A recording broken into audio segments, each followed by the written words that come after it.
আমাৰ কাৰ্বি আংলং জিলাৰ আমাৰ নন গেজেটেড যিমান ৰিটায়াৰিং অফিচাৰ আৰু লগতে যিসকল এমপ্লয়ী অলৰেডি ৰিটায়াৰ্ড হৈ গৈছে তেখেতসকলৰ কাৰণে বিশেষ আনন্দিত দিন, কাৰণ অসম চৰকাৰে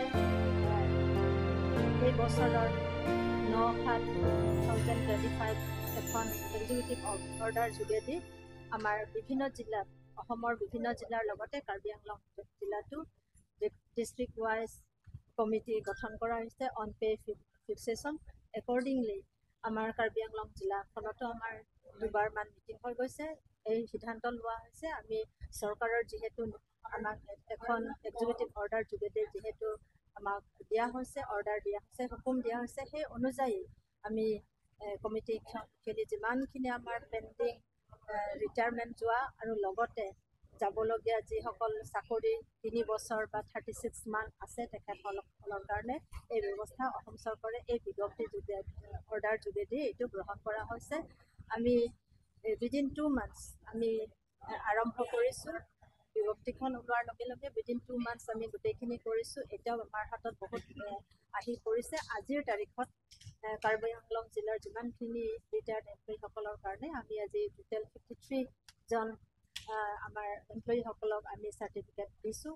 কাৰণ আমি বিগত দিনত আমি দেখিছোঁ যে আমাৰ যিসকল ব্যক্তি পেঞ্চনলৈ যাব বা পেঞ্চন অলৰেডি গৈছে তেখেতসকলৰ কষ্ট, পেঞ্চন পেপাৰ ৰেডি নহয়, ডকুমেণ্টছ ৰেডি নহয়, সেই ৰেডি নোহোৱাৰ কাৰণে তেখেতসকলে বহুত কষ্ট ভুগিবলগীয়া হয়।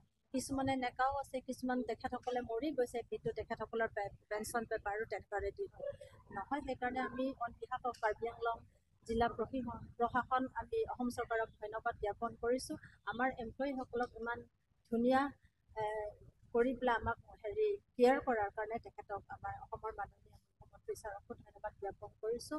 আৰু আমি সকলোৱে আজি উৎফুল্লিত আৰু আমাৰ এমপ্লয়ীসকল উৎফুল্লিত, কাৰণ তেখেতসকলে নিজৰ ঘৰত ভাল মনেৰে যাব। যিদিনাখন তেখেতসকলে ৰিটায়াৰমেণ্টত যাব তেখেতসকলে সেই ডিউলি ভেৰিফাইড চাৰ্টিফিকেট হাতে হাতে লৈ যাব। আগৰ নিচিনাকৈ তেখেতসকলে ড'ৰ টু ড'ৰ বাট পাতি পেলাই খোজকাঢ়ি গৈ পেলাই ইটোৰ পৰা ইটো মূৰলৈকে যাব নালাগে। সেইকাৰণে বিৰাট উৎফুল্লিত সকলোৱে আৰু দিব পৰাকৈ। আৰু Karbi Anglong autonomous council CM ছাৰকো ডক্টৰ তুলিৰাম লাহন ছাৰকো ধন্যবাদ জ্ঞাপন কৰিছোঁ যে তেখেতে আমাৰ চেয়াৰমেনক পঠাইছে। তেখেতৰ ব্যস্ততাৰ মাজতো আমাৰ চেয়াৰমেন শ্ৰী ৰাজীৱ বিশ্ব ছাৰক এই প্ৰগ্ৰামখনত চিফ গেষ্ট হিচাপে তেখেতক দায়িত্ব দিছে আৰু তেখেত আহিছে আৰু প্ৰগ্ৰামখিনি ধুনীয়াকৈ পৰিচালনা কৰি পেলাই আমি শেষ কৰিছোঁ।